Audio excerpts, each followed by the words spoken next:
So when you do some research on the tax codes throughout the world, you find out that the claims from Republicans in this country that, oh man, we are so overtaxed.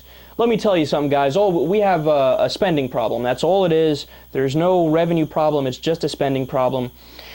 Well, that really becomes a hard position to defend when you look at the numbers. So, Business Insider had this great article about this. So for somebody making $300,000 a year, which puts them in one of the top earners in the country, certainly within the top 2%, when somebody making that much money, it's not that the U.S. Has the highest taxes in the world for them, no. It's not that the U.S. has the second highest taxes in the world for them, no. Is it the third, the fourth, the fifth, the 10th, the 20th? I mean, there's, what, 100 and, I don't know, between 130, 150 something countries in the world? Yeah, turns out the U.S. has the 53rd highest tax rate for people making $300,000. And then when you look at the countries that tax less, and you look at the countries that tax more, a very interesting picture starts to come out from that.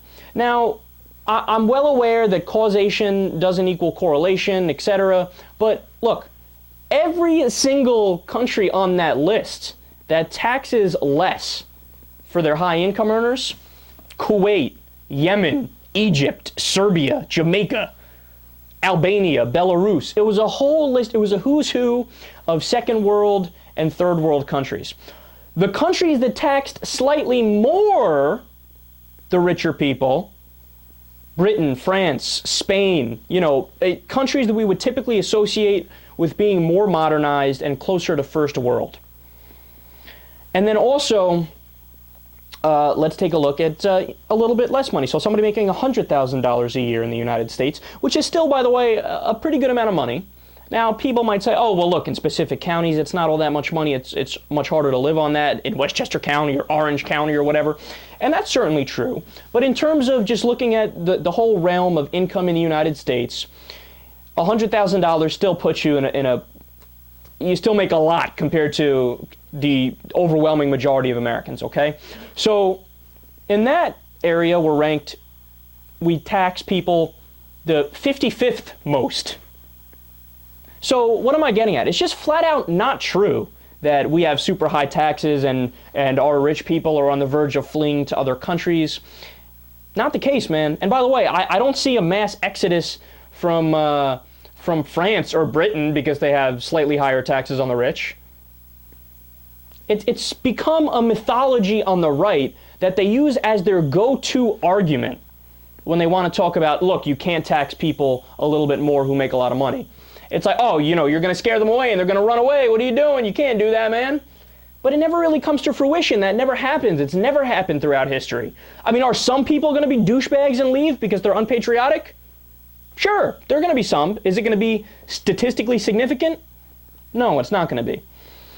And last thing on this, in terms of the corporate tax rate, you always hear from Republicans, oh, the reason why our economy is struggling is because corporate taxes are too high, so you're not incentivizing corporations to do business in the United States of America. You need to lower it and incentivize them to come here, right?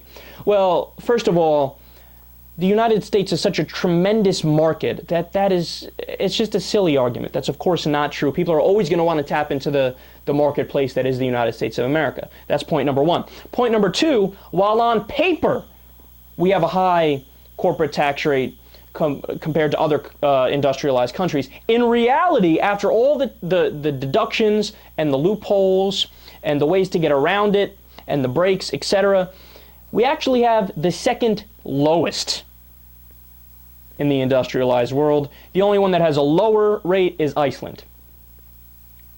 So, as usual, when you actually look at the facts, you look at the numbers, you look at the statistics, and you educate yourself on those, the argument that comes from the right wing just doesn't hold up to even a minimal amount of scrutiny.